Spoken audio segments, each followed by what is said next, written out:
दिलीप भाई, आपने कुछ बिंदु उठाए हैं बहुत इंपॉर्टेंट है कि एक लेवल प्लेइंग फील्ड होना चाहिए और शायद पूरे सिस्टम के ऊपर, व्यवस्था के ऊपर दोबारा से विचार करने की जरूरत है। मैं मानता हूं, लेकिन जब लोगों का डीएनए दूसरी किस्म का है तो फिर कोई भी लीडर आ जाए क्या फर्क पड़ता है? हम तो सबके लॉयल हो जाएंगे, सिर्फ चेहरा ही बदलेगा। सुनील जी के पास आता हूं, फिर बिलाल भाई के पास आता हूं मैं। चेहरे बदलने से कुछ बदलता नहीं है साहब। प्रधानमंत्री एक आएगा, दूसरा आएगा, तीसरा आएगा, नीचे की जो व्यवस्था है, जो क्या कहते हैं कि रीढ़ विहीन है, वो बदलने वाली नहीं है। मैं हमेशा अपनी व्यवस्था को इजराइल की व्यवस्था से कई बार कंपेयर करता हूं। वहां भी डेमोक्रेसी है, लेकिन वहां पे जितने आपको वोट मिलते हैं उतनी ही आपको सीटें मिलती हैं। दूसरा, मैं हमेशा कहता हूं कि बात छोटे देश की, बड़े देश की नहीं है। उस देश के वासियों में उनका डीएनए, रीढ़ की हड्डी बाकी और सड़कों पे पिछले 2 महीने से है सर। वो बकल डाउन होने को तैयार नहीं है, बल्कि आज नेतन्याहू परेशान है कि मैं करूं तो करूं क्या, मुझे जाना ही होगा। एक बात मानने को तैयार नहीं है उसकी। एक कौम जो होती है ना, वो उठ के खड़ी हो न्याय के लिए। वो नेतन्याहू के खिलाफ नहीं है, वो अन्याय के खिलाफ खड़े हैं। हम अन्याय के खिलाफ भी नहीं खड़े हो रहे हैं, बस ये फर्क है। सुनील जी, आपकी टिप्पणी। धन्यवाद दिनेश जी।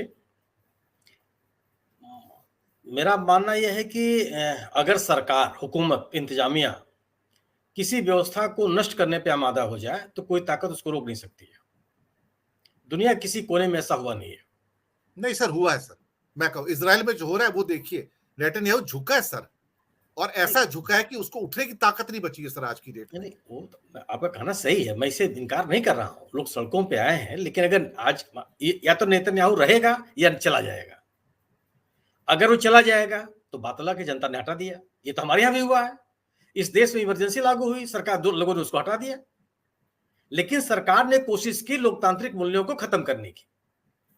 सवाल यह है कि जो जो आप जिसकी जो अगर सरकार जो है, सरकार की क्या जिम्मेदारी बनती है कि संस्थाओं को काम करने दे, संस्थाओं को स्वायत्तता दे, और जो उनके अधिकार हैं उन अधिकारों से उनको वंचित करने का प्रयास न करे। यह बिल्कुल आप सही कह रहे हैं कि हाल के वर्षों में इन संस्थाओं के काम करने की शैली में गिरावट आई है। और ब्यूरोक्रेसी ब्यूरोक्रेसी को तो कहा जाता है ना, राजनीति शास्त्र की भाषा में ब्यूरोक्रेसी को परमानेंट गवर्नमेंट कहा जाता है। ये इनसे मांझी की जो नियम कानून है उनको लागू करने की उनके ऊपर जिम्मेदारी है। लेकिन जब सरकार पूरी की पूरी कोशिश करने पे लग जाएगी कि या तो आप मेरी बात मानिए, और अगर आप बात में नहीं मानेंगे तो इन के प्रकार किसी तरह से हम आपको अपने आपके पद से नहीं हटाएंगे, बल्कि आपको दंडित भी करेंगे। आप देखिए, आप गुजरात में देखिए कितने डीजीपी, सेक्रेटरी, कौन सेक्रेटरी जेल में है, कोई सुनने वाला नहीं, क्योंकि प्रोसिक्यूशन गवर्नमेंट है। और अगर आप वहां की जनता खड़ी हो जाए तो क्या कर लेगी? सवाल ये नहीं, सवाल यह है कि जो राजनीतिक दल हैं, खासतौर से जो नई सत्ता में जो इस समय लोग हैं, उनको ये लगता है कि जितनी पुरानी चीजें हैं उन चीजों का, वो चीजें सही नहीं। उनकी अपनी अपनी व्याख्या है, उस व्याख्या को तोड़ने का और अपने अनुसार उसको ढालने का प्रयास कर रहे हैं वो। अगर निर्वाचन आयोग सरकार से सलाह मशविरा करके और उसकी सहूलियत के अनुसार चुनाव की घोषणा करने लगे, उस पर आपत्तियां उठने लगे, लोग शिकायत करने लगे, तो आप अंदाजा लगा सकते हैं कि स्थितियां कहां जा रही हैं। अगर आप सर रात को अगर रेजिग्नेशन लिया जाएगा और सुबह भोर होने से पहले चुनाव आयुक्त नियुक्त कर दिया जाएगा, तो उस व्यक्ति के अंदर रीढ़ कहां से पैदा होगी सर? नहीं, मैं आपको कह रहा हूं, वही बात आपसे मैं कह रहा हूं। जब जिस सज्जन की हम लोग इतनी तारीफ कर रहे हैं, सेशन साहब की नियुक्ति तो सरकार ने किया था ना। कोई रिफरेंडम थोड़ा हुआ था कि आप बताइए किस व्यक्ति को बनाया जाए, और सरकार ने काम करने दिया। उनकी नियुक्ति ने तो कांग्रेस ने की थी ना, भारतीय जनता पार्टी भी नहीं की थी। उनकी नियुक्ति चंद्रशेखर की सरकार ने किया था, और बाद की सरकारों ने उनको काम करने दिया और उन्होंने पूरी ताकत से काम भी किया। और मैंने जब बाद में सरकारों ने काम करने की कोशिश की तो कहा कि उसको बहुत सदस्य बना दीजिए, उसको कमजोर करने का प्रयास किया।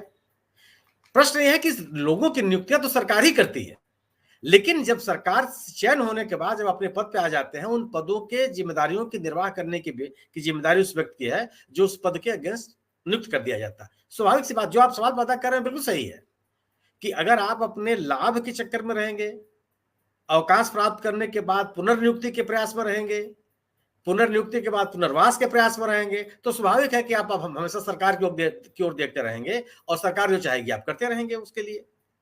लेकिन पूरे के पूरे समाज ने इसको स्वीकार कर लिया है, ऐसा है नहीं।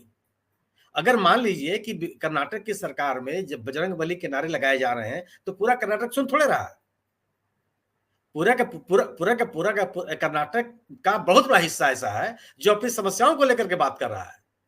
वो ये कह रहा है कि जब बेंगलोर में बाढ़ आई थी तब आप कहां थे? जो ये पूछ रहा है कि आप नंदिनी को समाप्त करने की बात जब उठी तब आप कहां थे? ये जब बात हो रही है कि जब बेंगलोर में भूस्खलन हुआ था तब आप कहां थे? लोग सवाल पैदा कर रहे हैं। पूरा का पूरा समाज एक ही सवाल पैदा करेगा, ये हो नहीं सकता। कुछ उनके समर्थक होंगे, कुछ विरोधी होंगे। लेकिन अगर एक बड़ा वर्ग और या एक महत्वपूर्ण वर्ग, एक हिस्सा जो जिसकी आप उपेक्षा नहीं कर सकते, अगर वो सवाल खड़ा कर रहा है, गोया कि समाज में अभी स्पंदन है, गोया कि समाज में प्रतिरोध और विरोध दर्ज करने की ताकत बची हुई है और लोग उसका विरोध कर रहे हैं। यह निश्चित रूप से जो सरकारी संस्थाएं हैं, जो संवैधानिक ये सरकारी संस्थाएं नहीं है, निर्वाचन आयोग सरकारी संस्था नहीं है, वो संवैधानिक संस्था है।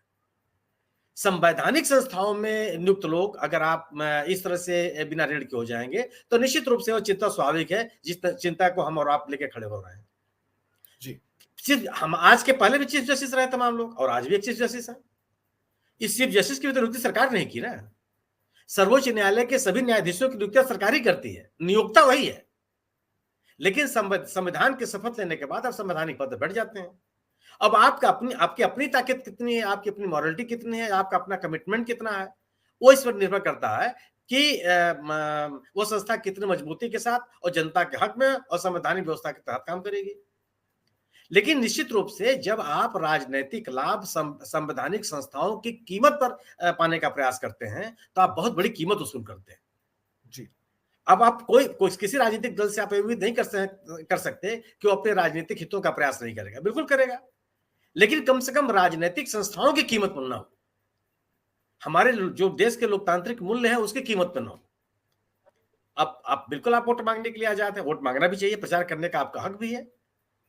और मेरा अपना मानना यह है कि जनता भी इन चीजों को ध्यान देती है और जनता उनका ध्यान रखती है और इसका परिणाम भी वो देती है।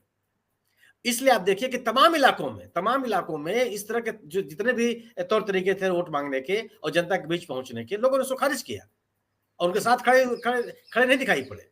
लेकिन एक वर्ग है, बिल्कुल एक वर्ग है, और आप ये तो हो नहीं सकता ना कि जितने समाज के जितने भी लोग हैं सब लोग हमारी आपकी तरह से सोचना शुरू कर दें। उनकी अपनी अपनी मान्यताएं हैं और मूल्य हैं। लेकिन पूरा समाज का बहुसंख्यक वर्ग ऐसा नहीं हुआ है और इसीलिए तरह तरह के हथकंडे अपनाए जा रहे हैं कि किसी भी तरह से एक राजनीतिक माहौल आप अपने पक्ष में बना लें। लेकिन मेरा अपना मानना यह है कि लोग जन सरोकारों के मुद्दों पर ज्यादा ध्यान देते हैं और जन सरोकार ही ऐसे, जन सरोकार के साथ अगर कोई राजनीतिक दल, कोई राजनीतिक नेता खड़ा है तो मुझे लगता है कि जन समर्थन मिल सकता है, अन्यथा नहीं।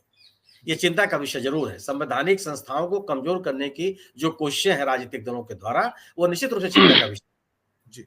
लेकिन ये सही है कि हम अभी जनता के प्रति, ठीक है, हो सकता है कि इजराइल की तरह से हमको आपको न दिखाई पड़ रहा, लेकिन अगर इस देश का किसान एक साल तक सड़क पर बैठा हुआ है, बैठने का मादा रखता है, समर्थन में उतर जाए, अपने किसी कानून के खिलाफ उतरने की ताकत रखता है, गोया कि अभी लोगों के बीच में वो चेतना बची हुई है कि हम अपने अधिकारों को और अपनी संवैधानिक व्यवस्थाओं को बचाने के लिए कृत संकल्प है। कोई यूं ही मनमाने तरीके से इसको नष्ट नहीं कर सकता। जी, सहमत हूं आपसे और मैं बिलाल साहब के पास आता हूं।